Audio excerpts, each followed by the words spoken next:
Stormfront, Chapter 2. Karen Murphy was waiting for me outside the Madison.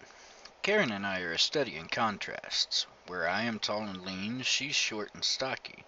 Where I have dark hair and dark eyes, she's got Shirley Temple blonde locks and baby blues. Where my features are all lean and angular with a hawkish nose and a sharp chin, hers are round and smooth with the kind of cute nose you'd expect on a cheerleader. It was cool and windy like it usually is in March, and she wore a long coat that covered her pantsuit. Murphy never wore dresses, though I suspected she'd have muscular, well-shaped legs like a gymnast. She was built for function and had a pair of trophies in her office from Aikido tournaments to prove it. Her hair was cut at shoulder length and whipped out wildly in the spring wind. She wasn't wearing any earrings, and her makeup was of sufficient quality and quantity that it was tough to tell she had on any at all. She looked more like a favorite aunt or a cheerful mother than a hard-bitten homicide detective. "Don't you have any other jackets, Dresden?" she asked, as I came within hailing distance. There were several police cars parked illegally in front of the building. She glanced at my eyes for half a second and then away quickly. I had to give her credit. It was more than most people did. It wasn't really dangerous unless you did it for several seconds, but I was used to anyone who knew I was a wizard making it a point not to glance at my face. I looked down at my black canvas duster with its heavy mantling and waterproof lining, and sleeves actually long enough for my arms. "What's wrong with this one?" "It belongs on the set of El Dorado." "And?" She snorted, an indelicate sound from so small a woman, and spun on her heel to walk towards the hotel's front doors. I caught up and walked a little ahead of her. She sped her pace, so did I. We raced one another toward the front door with increasing speed, through the puddles left over from last night's rain. My legs were longer. I got there first. I opened the door for her and gallantly gestured for her to go in. It was an old contest of ours. Maybe my values are outdated, but I come from an old school of thought. I think that men ought to treat women like something other than just shorter, weaker men with breasts. Try and convict me if I'm a bad person for thinking so. I enjoy treating a woman like a lady, opening doors for her, paying for shared meals, giving her flowers, all that sort of thing. It irritates the hell out of Murphy, who had to fight and claw and play dirty with the hairiest men in Chicago to get as far as she has. She glared up at me while I stood there holding open the door. But there was a reassurance about the glare, a relaxation. She took an odd sort of comfort in our ritual, annoying as she usually found it. How bad was it up on the 7th floor, anyway? We rode the elevator in a sudden silence. We knew one another well enough by this time that the silences were not uncomfortable. I had a good sense of Murphy, an instinctual grasp for her moods and patterns of thought, something I develop whenever I'm around someone for any length of time. Whether it's a natural talent or a supernatural one, I don't know. My instincts told me that Murphy was tense, stretched as tight as a piano wire. She kept it off her face, but there was something about the set of her shoulders and neck, the stiffness of her back, that made me aware of it. Or maybe I was just projecting it onto her. The confines of the elevator made me a bit nervous. I licked my lips and looked around the interior of the car. My shadow and Murphy's fell on the floor and almost looked as though they were sprawled there. There was something about it that bothered me.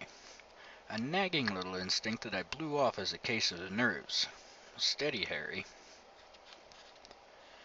She let out a harsh breath just as the elevator slowed, then sucked in another one before the doors could open, as though she were planning on holding it for as long as we were on the floor, and breathing only when she was back in the elevator again. Blood smells a certain way, a kind of sticky, almost metallic odor, and the air was full of it when the elevator doors opened. My stomach quailed a little bit, but I swallowed manfully and followed Murphy out of the elevator and down the hall past a couple of uniformed cops, who recognized me and waved me past without asking to see the little laminated card the city had given me. Granted, even in a big city department like Chicago PD, they didn't exactly call in a horde of consultants. I went down in the paperwork as a psychic consultant, I think. But still, unprofessional of the boys in blue. Murphy preceded me into the room. The smell of blood grew thicker, but there wasn't anything gruesome behind door number 1.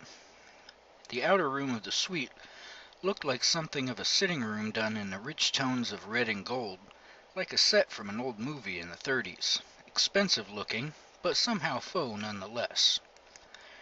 Dark, rich leather covered the chairs, and my feet sank into the thick, rust-colored shag of the carpet. The velvet velour curtains had been drawn, and though the lights were all on, the place still seemed a little too dark, a little too sensual in its textures and colors. It wasn't the kind of room where you sit and read a book. Voices came from a doorway to my right. "Wait here a minute," Murphy told me. Then she went through the door to the right of the entryway and into what I supposed was the bedroom of the suite. I wandered around the sitting room with my eyes mostly closed, noting things. Leather couch, 2 leather chairs, stereo and television in a black glossy entertainment center. Champagne bottle warming in a stand holding a brimming tub of what had been ice the night before, with 2 empty glasses set beside it. There was a red rose petal on the floor clashing with the carpeting, but then, everything in that room... What didn't? Okay. A bit to one side, under the skirt of one of the leather recliners, was a little piece of satiny cloth. I bent at the waist and lifted the skirt with one hand, careful not to touch anything. A pair of black satin panties, a tiny triangle with lace coming off the points, lay there. One strap snapped as though the thong had been simply torn off. Kinky. The stereo system was state-of-the-art, though not an expensive brand. I took a pencil from my pocket and pushed the play button with the eraser. Gentle, sensual music filled the room. A low bass, a driving drum beat, wordless vocals. The heavy breathing of a woman in the background. The music continued for a few seconds more, and then it began to skip over a section about 2 seconds long, repeating it over and over again. I grimaced. Like I said, I have this effect on machinery. It has something to do with being a wizard, with working with magical forces. The more delicate and modern the machine is, the more likely it is that something will go wrong if I get close enough to it. I can kill a copier at 50 paces. "The love suite," came a man's voice, drawing the word love out into love. "What do you think, Mr. Man?" "Hello, Detective Carmichael," I said without turning around. Carmichael's rather light, nasal voice had a distinctive quality. He was Murphy's partner and the resident skeptic, convinced that I was nothing more than a charlatan scamming the city out of its hard-earned money. "Were you saving the panties to take home yourself, or did you just overlook them?" I turned and looked at him. He was short and overweight and balding, with beady bloodshot eyes and a weak chin. His jacket was rumpled, and there were food stains on his tie, all of which served to conceal a razor intellect. He was a sharp cop, and absolutely ruthless at tracking down killers. He walked over to the chair and looked down. "Not bad, Sherlock," he said, "but that's just foreplay. Wait till you see the main attraction. I'll have a bucket waiting for you." He turned and killed the malfunctioning CD player with a jab from the eraser end of his own pencil. I widened my eyes at him to let him know how terrified I was, then walked past him and into the bedroom, and regretted it. I looked, noted details mechanically, and quietly shut the door on the part of my head that had started screaming the second I entered the room. They must have died sometime the night before, as rigor mortis had already set in. They were on the bed. She was astride him, body leaned back bowed like a dancer's, the curves of her breasts making a lovely outline. He stretched beneath her, a lean and powerfully built man, arms reaching out and grasping at the satin sheets, gathering them in his fists. Had it been an erotic photograph, it would have made a striking tableau. Except that the lovers' rib cages on the upper left side of their torso had expanded outward through their skin. the ribs jabbing out like ragged, snapped knives. Arterial blood had sprayed out of their bodies all the way to the mirror on the ceiling, along with pulped, gelatinous masses of flesh that had been what remained of their hearts. Standing over them, I could see into the upper cavity of their bodies. I noted the now grayish lining of the motionless left lungs and the edges of the ribs, which apparently were forced outward and snapped by some force within. It definitely cut down on the erotic potential. The bed was in the middle of the room, giving it a subtle emphasis. The bedroom followed the decor of the sitting room. A lot of red, a lot of plush fabrics, a little over the top unless viewed in candlelight. There were indeed candles in holders on the walls, now burned down to the nubs and extinguished. I stepped closer to the bed and walked around it.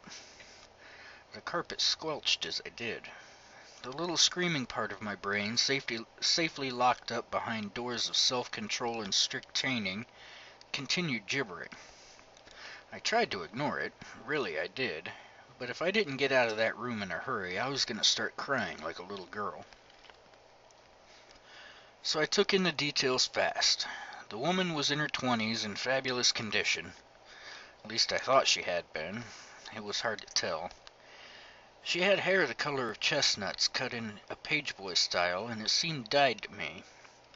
Her eyes were only partly open, and I couldn't quite guess the color beyond not dark. Vaguely green? The man was probably in his 40s and had the kind of fitness that comes from a lifetime of conditioning. There was a tattoo on his right bicep, a winged dagger that the pull of the satin sheets half concealed.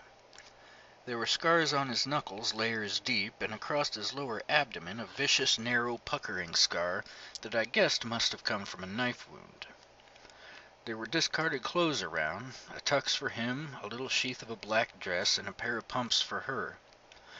There was a pair of overnight bags, unopened and set neatly aside, probably by a porter. I looked up. Carmichael and Murphy were watching me in silence. I shrugged at them. "Well," Murphy demanded, "are we dealing with magic here, or aren't we?"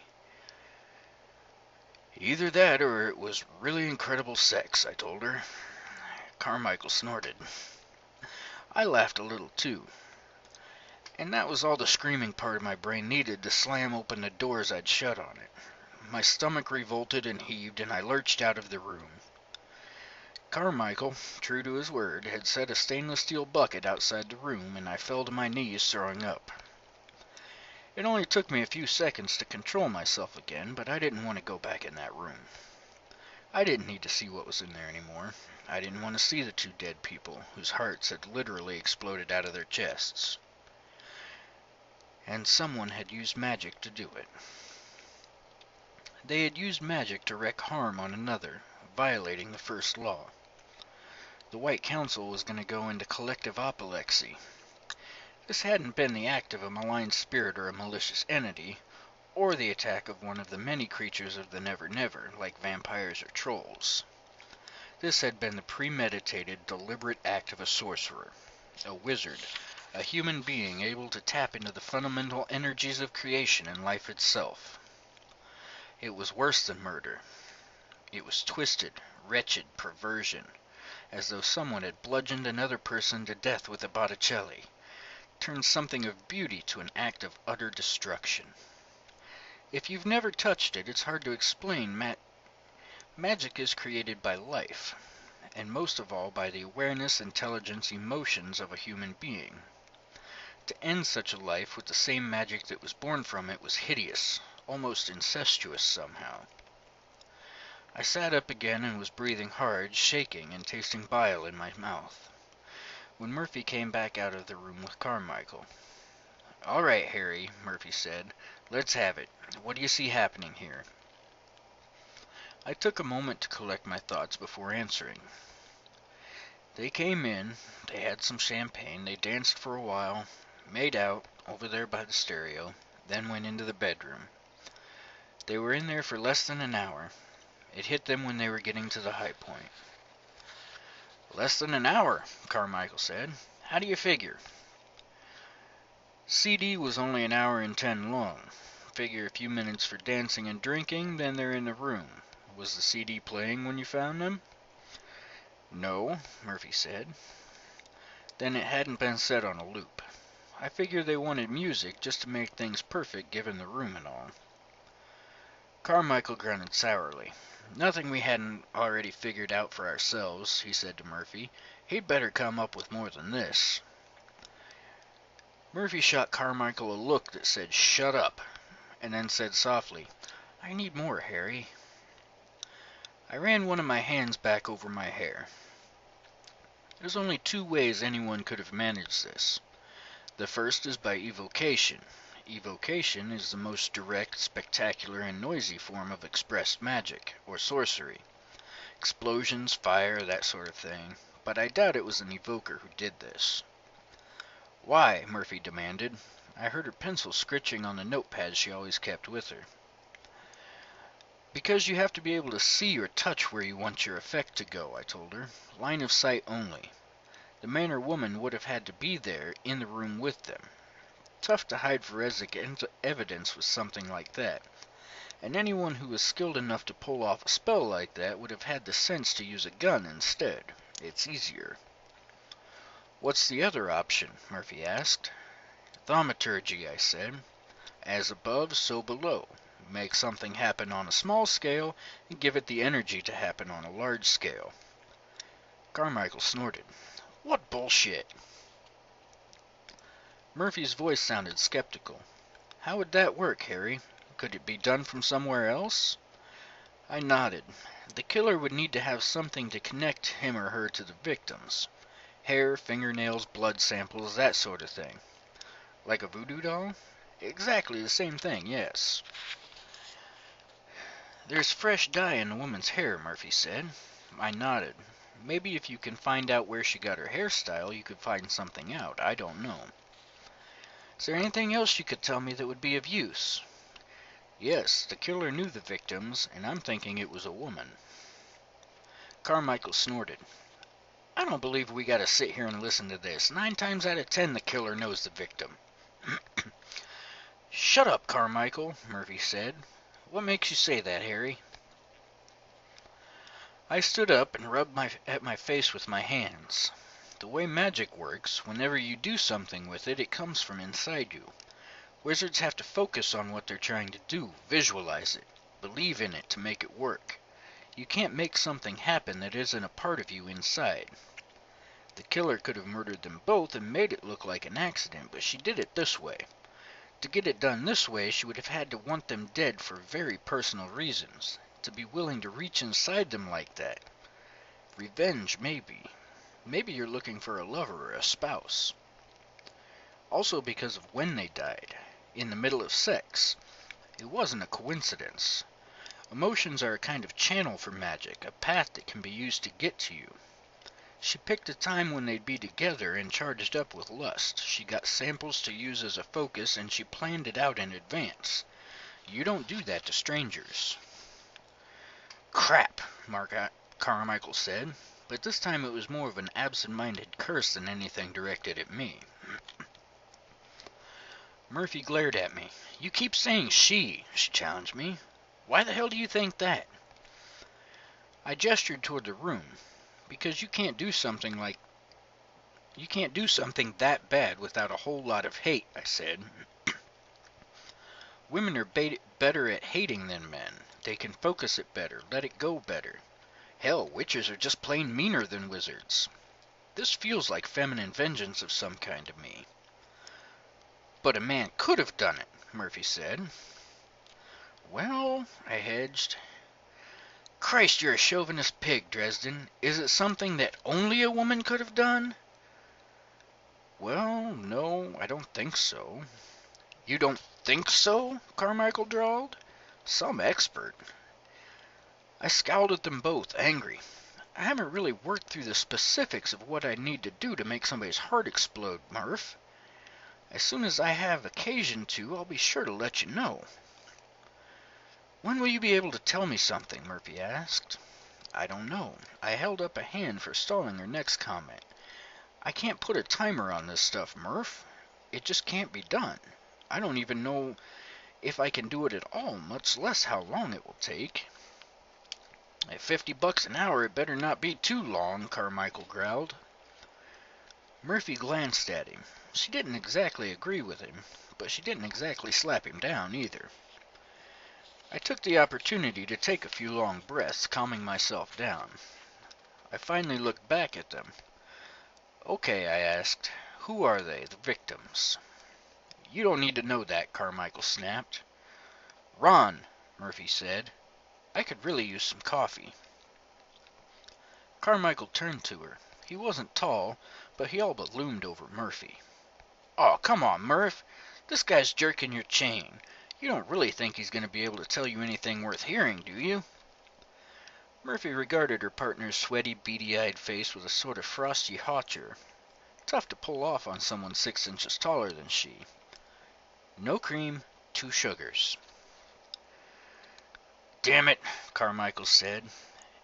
He shot me a cold glance, but didn't quite look at my eyes. Then jammed his hands into his pants pockets and stalked out of the room. Murphy followed him to the door, her feet silent, and shut it behind him. The sitting room immediately became darker, closer, with the grinning ghoul of its former chitsy intimacy dancing in the smell of the blood and the memory of the 2 bodies in the next room. The woman's name was Jennifer Stanton. She worked for the Velvet Room. I whistled. The Velvet Room was a high-priced escort service run by a woman named Bianca. Bianca kept a flock of beautiful, charming, and witty women, pandering them to the richest men in the area for hundreds of dollars an hour. Bianca sold the kind of female company that most men only see on television and in the movies. I also knew that she was a vampiress of considerable influence in the Never Never. She had power with a capital P. I'd tried to explain the Never Never to Murphy before. She didn't really comprehend it, but she understood that Bianca was a badass vampiress who sometimes squabbled for territory. We both knew that if one of Bianca's girls was involved, the vampiress must have been involved somehow too. Murphy cut right to the point. Was this part of one of Bianca's territorial disputes? No, I said, unless she's having it with a human sorcerer. A vampire, even a vamp sorcerer, couldn't have pulled off something like this outside of the Never Never.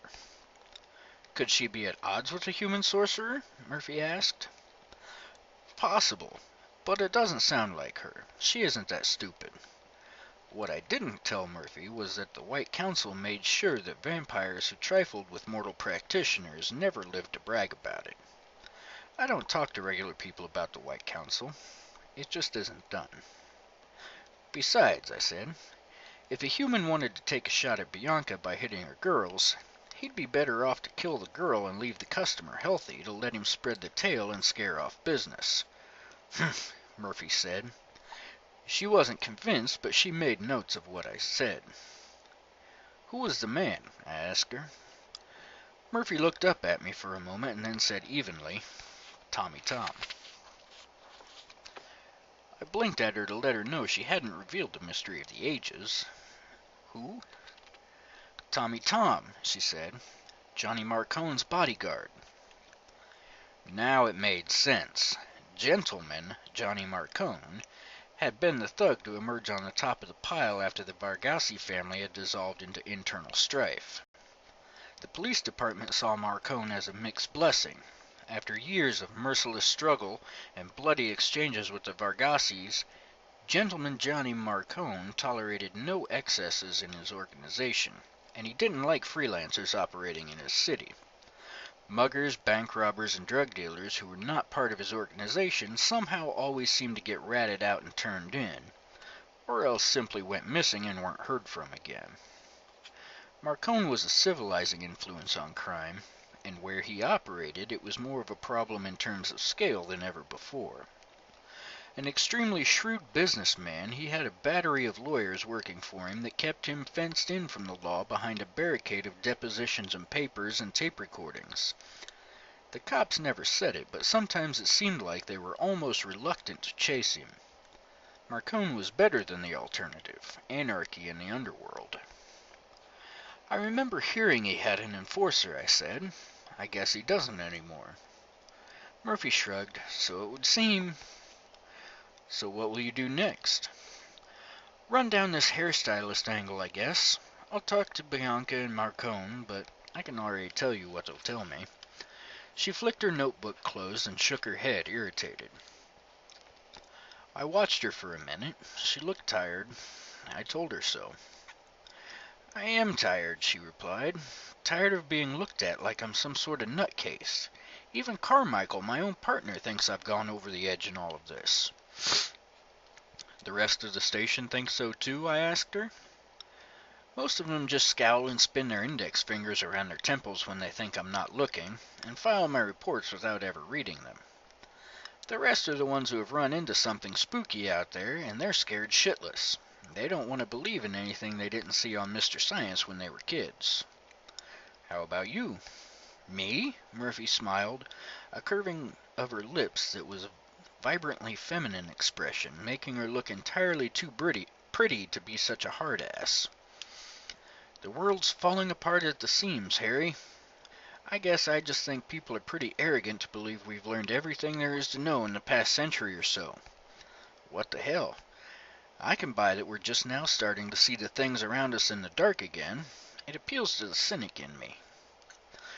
I wish everyone thought like you do, I said. It would cut down on my crank calls. She continued to smile at me impish. But could you imagine a world where all the radio stations played ABBA? We shared a laugh. God, that room needed a laugh. Hey, Harry, Murphy said, grinning. I could see the wheels spinning in her head. Yeah? What you said about being able to figure out how the killer did this, about how you're not sure you can do it? Yeah. I know it's bullshit. Why did you lie to me about it? I stiffened. Christ, she was good. Or maybe I'm just not much of a liar. Look, Murph, I said, there's some things you just don't do. Sometimes I don't want to get into the heads of the slime I go after either. But you do what needs to be done to finish the job. I know what you mean, Harry. No, I said shortly, you don't know. And she didn't. She didn't know about my past, or the White Council, or the doom of Damocles hanging over my head. Most days I could pretend I didn't know about it either. All the council needed now was an excuse, just an excuse, to find me guilty of violating one of the 7 laws of magic, and the doom would drop. If I started putting together a recipe for a murder spell, and they found out about it, that might be all the excuse they needed. Murph, I told her, I can't figure this spell out for you. I can't go putting together the things I need to do it. You just don't understand. She glared at me, without looking at my eyes. I had never met anyone else who could pull that one off. Oh, I understand. I understand that I've got a killer loose that I can't catch in the act. I understand that you know something that can help, or you can at least find out something. And I understand that if you dry up on me now, I'm tearing your card out of the department Rolodex and tossing it in the trash. Son of a bitch. My consulting for the department paid a lot of my bills. Okay, most of my bills. I could sympathize with her, I supposed. If I was operating in the dark like she was, I'd be nervous as hell too. Murphy didn't know anything about spells or rituals or talismans, but she knew human hatred and violence all too well. It wasn't as though I was actually going to be doing any black magic, I told myself. I was just going to be figuring out how it was done. There was a difference. I was helping the police in an investigation, nothing more. Maybe the White Council would understand that. Yeah, right. And maybe one of these days I'd go to an art museum and become well-rounded. Murphy set the hook a second later. She looked up at my eyes for a dang second before she turned away, her face tired and honest and proud. I need to know everything you can tell me, Harry. Please. Classic lady in distress. For one of those liberated professional women, she knew exactly how to jerk my old-fashioned chains around. I gritted my teeth. Fine, I said. Fine, I'll start on it tonight. Ooh, boy, the White Council was gonna love this one. I just have to make sure they didn't find out about it. Murphy nodded and let out a breath without looking at me. Then she said, "Let's get out of here," and walked towards the door. I didn't try to beat her to it. When we walked out, the uniformed cops were still lazing around in the hall outside. Carmichael was nowhere to be seen. The guys from forensics were there, standing around impatiently, waiting for us to come out. Then they gathered up their plastic bags and tweezers and lights and things and filed past us into the room. Murphy was brushing at her wind-blown hair with her hand while we waited for the ancient elevator to take its sweet time getting up to the 7th floor. She was wearing a gold watch, which reminded me. "Oh, hey," I asked her. "What time is it?" She checked. 2:25. Why? I breathed out a curse and turned for the stairs. "I'm late for my appointment." I fairly flew down the stairs. I've had a lot of practice at them after all, and I hit the lobby at a jog. I managed to dodge a porter coming through the front doors with an armload of luggage and swung out onto the sidewalk at a lope. I have long legs that eat up a lot of ground. I was running into the wind, my black duster billowing out behind me. It was several blocks to my building, and after covering half of them I slowed to a walk. I didn't want to arrive at my appointment with Monica Missing Man puffing like a bellows, with my hair wind-blown and my face streaming with sweat. Blame it on being out of shape from an inactive winter season, but I was breathing hard. It occupied enough of my attention that I didn't see the dark blue Cadillac until it had pulled up beside me, and a rather large man had stepped out of it onto the sidewalk in front of me. He had bright red hair and a thick neck. His face looked like someone had smashed it flat with a board repeatedly when he was a baby, except for his jutting eyebrows. He had narrow little blue eyes that got narrower as I sized him up. I stopped and backed away, then turned around. 2 more men, both of them as tall as me, and a good deal heavier, were slowing down from their own jog. They had apparently been following me, and they looked annoyed.